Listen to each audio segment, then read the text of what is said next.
घर में एक सीसीटीवी लगा हुआ था और सीसीटीवी में जो कैद 11 डायरीज में और इन 11 डायरीज में जो लिखा हुआ था वो बहुत ही अजीब और बहुत ही डरावना। So hello everyone, welcome back to my channel and today I came up with a very interesting story. You might like it. तो बात कुछ 1 जुलाई 2018 सुबह 7 बजे का है।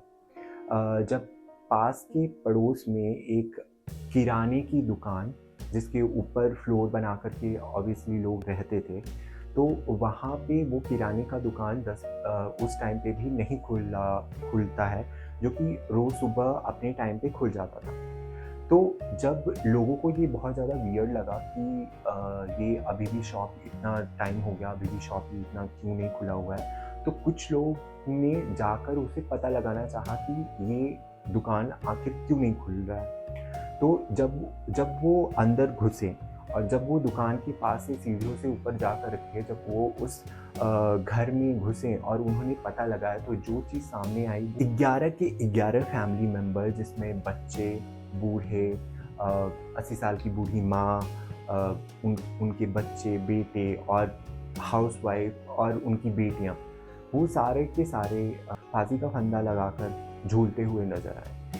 एक ही रात में जहाँ सुबह सब कुछ नॉर्मल था, सब कुछ चहल-पहल थी, वहाँ एक ही रात में ऐसा क्या हुआ कि 11 के 11 लोग अचानक सुसाइड कर लेते हैं या मर्डर हो जाता है या कुछ भी हो जाता है। जो कुछ भी रीज़न था अभी तक किसी को पता नहीं चल पाया। हानन-फानन में पुलिस को बुलाया जाता है, पुलिस मौके पे पहुँचती है। जैसे ही पुलिस पहुँचती है, पुलिस अपना इन्वेस्टिगेशन करती है। अब पुलिस के पास 2 चीज़ें हैं, 50-50 का ऑप्शन है, या तो ये सोची-समझी बहुत ही मिस्ट्री मर्डर है और या तो ये सुसाइड है। बट घर में चीज़ों को देखने के बाद पुलिस ने ये एनालाइज़ किया कि ये सुसाइड किया गया है ड्यू टू सम रीज़न्स। तो पुलिस ने और इन्वेस्टिगेशन ऑफिसर ने ये मौकाए वारदात पे पहुँचे, तो उन्हें दिखा कि घर एकदम साफ-सुथरा है, कहीं से कोई क्रैक का निशान नहीं है, कहीं पे कोई बॉडी में कोई खरोंच नहीं आई है, घर में कोई भी तोड़-फोड़ नहीं हुई है या कोई चीज़ चोरी नहीं हुई है, फ़ोन सोफ़े पे ही पड़ा हुआ है, मतलब सारा का सारा घर एकदम क्लीन, नीट एंड क्लीन और सारी चीज़ें अपनी जगह पे व्यवस्थित हैं। तो ऐसा होता क्या है जिसकी वजह से 11 लोग का 11 लोग की डेथ हो जाती है? क्या इन्होंने सुसाइड किया? बट अगर सुसाइड किया तो 11 के 11 लोग ने सुसाइड किया? क्या किसी ने अपोज़ नहीं किया? और अगर किसी ने अपोज़ किया तो आस-पास के लोगों को क्या वो सुनाई नहीं दिया?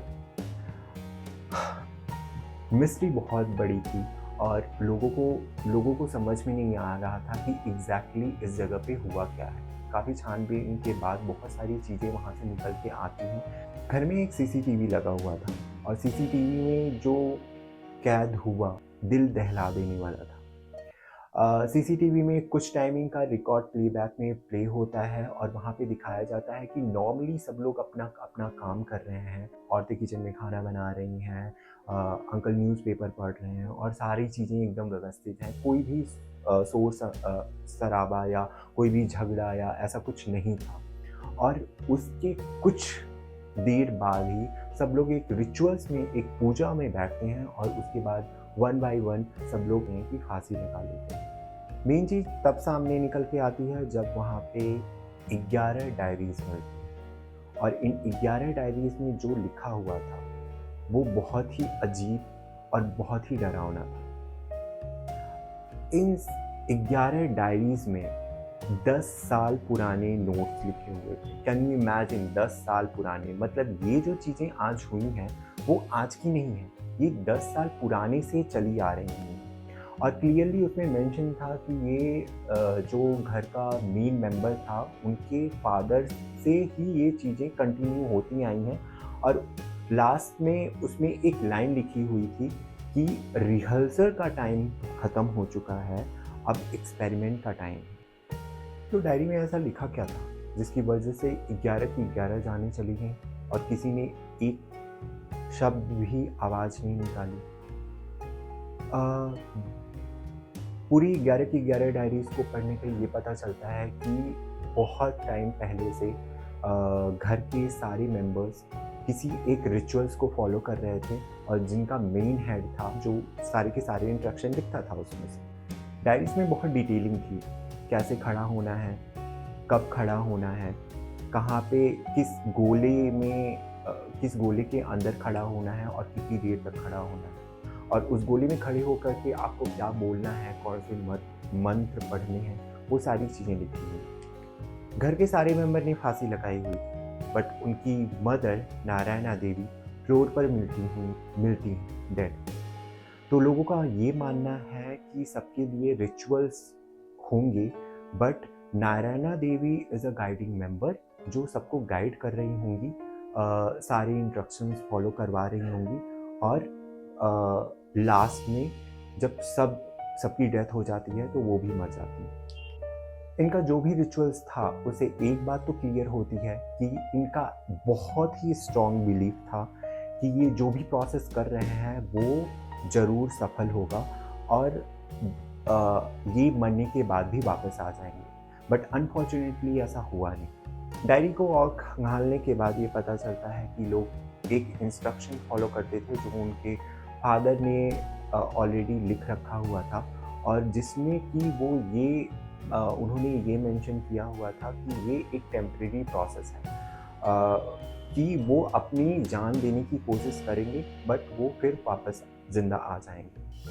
हम अक्सर सुनते हैं कि जो लोग पढ़े लिखे नहीं होते हैं या जिन्हें काफ़ी नॉलेज नहीं होती है या दुनिया नहीं देखा होता है, वो किसी न किसी साइकोलॉजिकल ट्रैप में फंस जाते हैं और कोई भी अंधविश्वास कर लेते हैं, और जिनके कारण उनको भुगतना पड़ता है।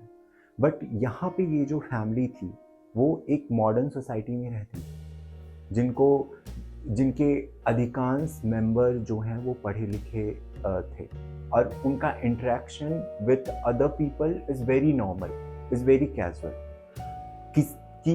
किसी बाहर वाले को इतना शक भी नहीं हुआ कि ये सारी चीज़ें इस फैमिली के अंदर हो रही हैं। किसी को कोई आइडिया नहीं था। सपोज़ करिए 11 के 11 फैमिली मेंबर के कुछ फ्रेंड्स भी होंगे, कुछ रिश्तेदार भी होंगे और कुछ अदर जान पहचान के लोग होंगे, लेकिन किसी को कानो कान भनक नहीं थी इस सारे रिचुअल्स। तो क्या ये एक महज अंधविश्वास है या कोई साइकोलॉजिकल डिसऑर्डर? नॉर्मल साइंस में इसको शेयर्ड साइकोसिस डिसऑर्डर कहते हैं, जहाँ पे आप अपनी सारी बिलीफ सिस्टम एक ऐसे पर्सन को सौंप देते हैं जहाँ पे वो सारे डिसीजंस आपके लिए लेता है। क्या ये कुछ जाना पहचाना सा नहीं है कि हम इस शेयर्ड साइकोसिस डिसऑर्डर के हम भी शिकार हैं? So this is the question for you guys. When was the last time you bought any dress because someone had told that it looked good on you? Or you made any financial or career-wise decision because someone has told that it is good for you?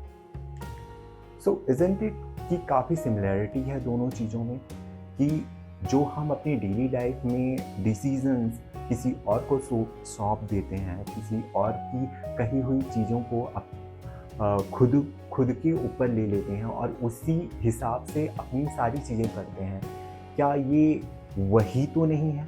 और अगर similarities हैं तो क्या ये इतना खतरनाक हो सकता है? बट अनफॉर्चुनेटली दोनों के दोनों सेम हैं, और बस डिफरेंस ये है कि Burari case is a extreme one.